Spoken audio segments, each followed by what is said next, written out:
Shalom, shalom, peuple de Dieu.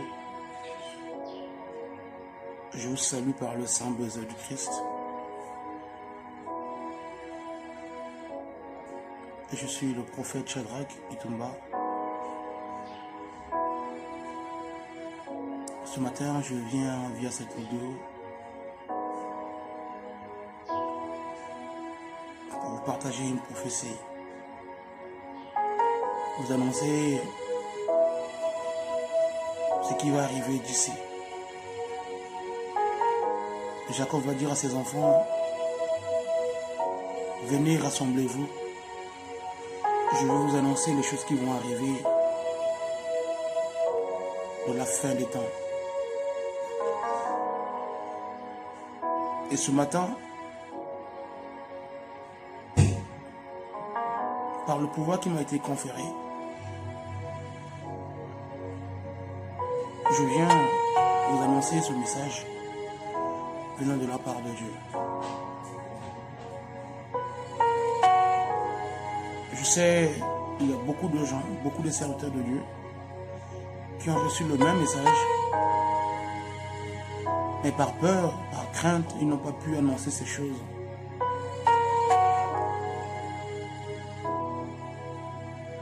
Dieu me dit, fils de l'homme, vas-y, annonce le message. Et annonce ce qui va arriver sur ta nation. Et ce matin, ce n'est pas moi qui parle. Humainement, je pouvais avoir peur comme tout le monde. Mais c'est plus fort que moi. Comprenez-moi, c'est plus fort que moi. Dieu veut ainsi, et je vous annonce ces choses. Avant d'annoncer ce message, j'aimerais tout juste qu'on lise dans la Bible, le livre de Ésaïe 41.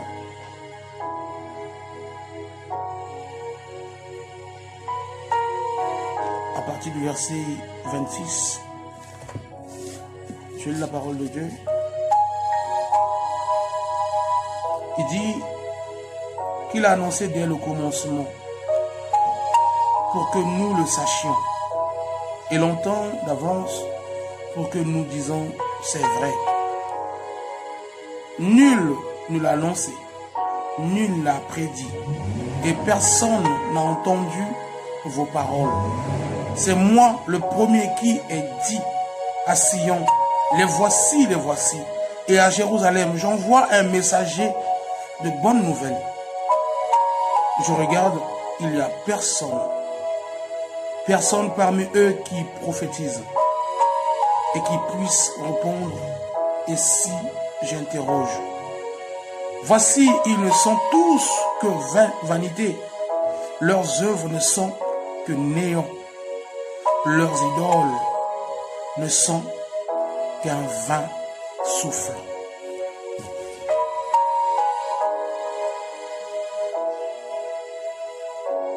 Aujourd'hui, le Seigneur se pose la question de savoir, est-ce qu'il y a vraiment des prophètes qui peuvent dire ces choses?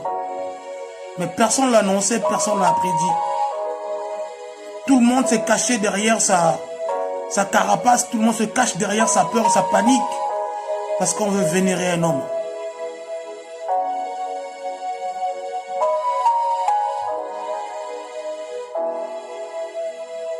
Ce matin, je me suis réveillé en sursaut.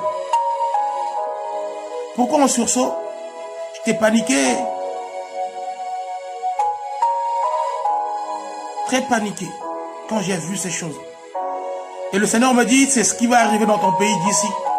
Et c'est ce qui arrive déjà, même c'est devant la porte. Et le Seigneur me dit, la chose est devant ta porte. La chose est déjà dans ton pays. Je suis en train de frapper à cause de mes enfants. Et là, je vois tout autour de lui, il y avait toute une foule qui lui montrait des types de bois. Quand je parle de bois, je parle de baobab ici. On a présenté un premier baobab qui avait encore quelques fleurs sur ses branches. Mais ce baobab était pratiquement sec. Et le Seigneur dit à cette foule, je peux frapper ce baobab aujourd'hui. Il lui reste encore quelques jours devant. Après le Seigneur dit, vous voyez ce baobab, c'est le Cameroun. C'est le président Biya. Je veux le frapper. Mais il lui reste encore quelques jours. Après, c'est le Seigneur lui-même dit, par contre, regardez l'autre baobab qui est de l'autre côté. Quand la foule se tourne le dos, on voit un baobab sec, qui n'avait plus de fleurs. Et quand le Seigneur dit, c'est ce baobab que je suis en train de frapper. Au fur et à mesure, le baobab se penchait, se penchait, se penchait, se penchait, se penchait, et le baobab est tombé par terre. Et quand le baobab est tombé, j'ai vu une autre foule qui n'était pas avec le Seigneur, qui est venue protéger ce baobab. Et le Seigneur dit, vous voyez ce baobab représente le Congo. Et je suis en train de finir avec le président de la République. J'ai dit non, c'est pas vrai. Il dit oui, je finis avec Sassou. Je finis avec Sassou. Et quand le Seigneur me dit je finis avec Sassou, il est parti, il est mort. Il y aura des gens qui vont vouloir protéger son corps pour un temps. Mais ils ne pourront plus longtemps le protéger parce que je l'ai déjà frappé, il est mort. Je dis à toute la nation congolaise, la mort du président de la République sera cachée. Mais après, on va l'annoncer. On va l'annoncer étant mort. Ne soyez pas effrayés. Et quand le Seigneur me dit ça, j'ai vu une autre foule qui était derrière son dos venir vers le baobab. Et chacun tirait les écorces du baobab et ces écorces se transformaient en bouquets de fleurs fleuries. Et tout le monde était en joie. Et tout le monde était en joie. C'est là où le Seigneur me dit, je restitue la joie dans le cœur de ce peuple. Je restitue la paix dans cette nation. C'est fini. Je me réveille en sursaut. Je dis, Seigneur, qu'est-ce qu'il y a? J'ai réveillé ma femme, j'ai dit à ma femme, le président est mort. Elle me dit, comment? J'ai dit, le Seigneur m'a annoncé la mort du président.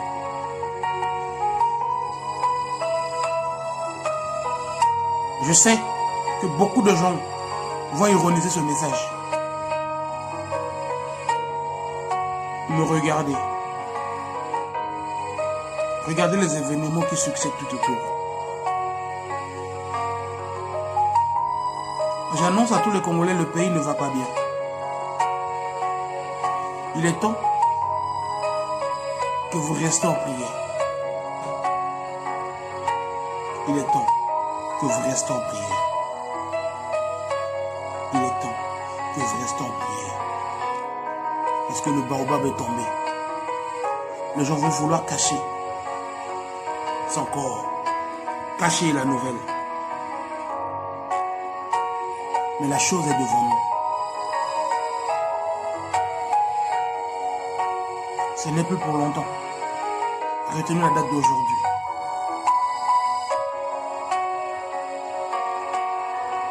Et quand la foule est partie retirer les écorces, et ces écorces se transforment en bouquet de fleurs, et la population était en joie, et le Seigneur me dit qu'aucun enfant de sa famille ne régnera sur le Congo après lui.